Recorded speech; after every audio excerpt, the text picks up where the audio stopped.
We're trying to figure out what the next step is. Where does Labour actually stand on this? So we heard Jeremy Corbyn a couple of months ago saying he wanted a general election. Then the mood seemed to shift to a second referendum. Yesterday, we're back on general election.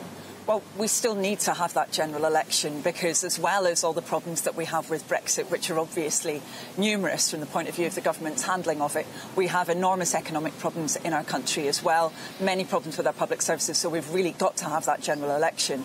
When it comes to Brexit specifically, Jeremy's been very clear that the priority was to make sure that that flawed deal from Theresa May didn't pass. Obviously, we won that vote yesterday. Today, we've got a vote on whether or not to leave without a deal. Yep. That would be really catastrophic. We're obviously trying to make sure that doesn't happen.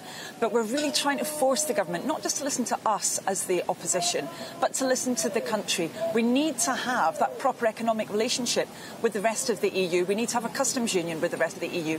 Theresa May hasn't listened so far, and she really needs to. So do we need a second referendum?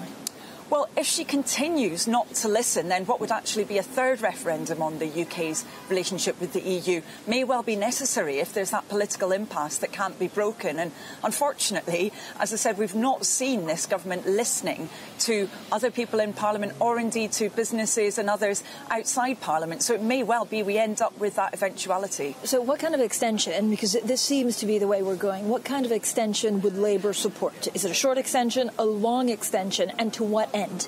Well, we really need to know that if there's going to be an extension, which it looks like is inevitable after this 2 years of bungling, that extension would have to be tied to concrete action by government, in particular to a commitment from them to actually listen to the opposition, to business, to others, and they need to set out a timetable for doing that. Now, to be honest, any option is suboptimal, right? Because we've got European elections that are coming up.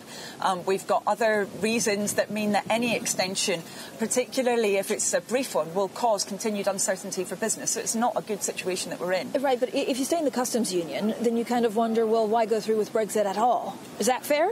I don't think it is, with respect, because actually when I was knocking on doors during the referendum campaign and since, a lot of people who voted to leave said to me they would be quite happy to remain within a customs union. The problem with leaving one, of course, is you get all of that extra bureaucracy, paperwork, potentially tariffs, etc. But so why would someone have voted for Brexit if they want to stay in the customs union?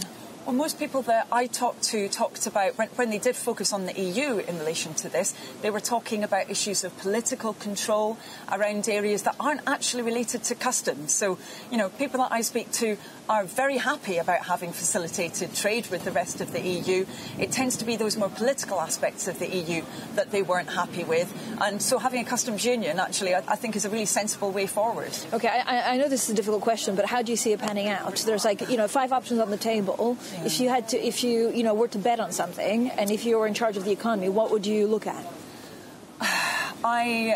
As you say, it's very difficult to make any kind of prediction, and I think it would be foolish for me to do so. I suppose what I'm most concerned about, certainly as a shadow Treasury Minister, is that our government is actually prepared for the eventualities that we might seek. I think it's most likely we will have that extension now, possibly for around 3 months.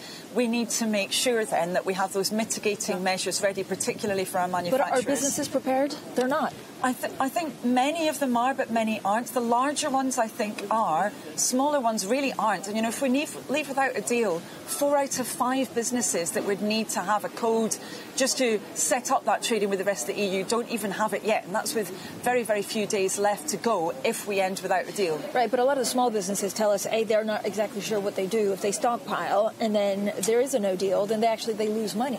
Absolutely. Well, indeed. And all of this has been creating untold costs for business in terms of stockpiling, also in terms of trying to create potentially new systems. I think many have been waiting to see, and I think it's been deeply irresponsible of the government that we've got at the moment, just running down the clock for 2 whole years, not actually setting out that meaningful vote until now. We had one that failed. We then had a long time to wait until the second one. This all should have been sorted out much, much earlier, and of course it has imposed huge costs on business not doing that. Of course, the government was hoping it would focus people's minds if it was closer to the deadline. It's just brinksmanship.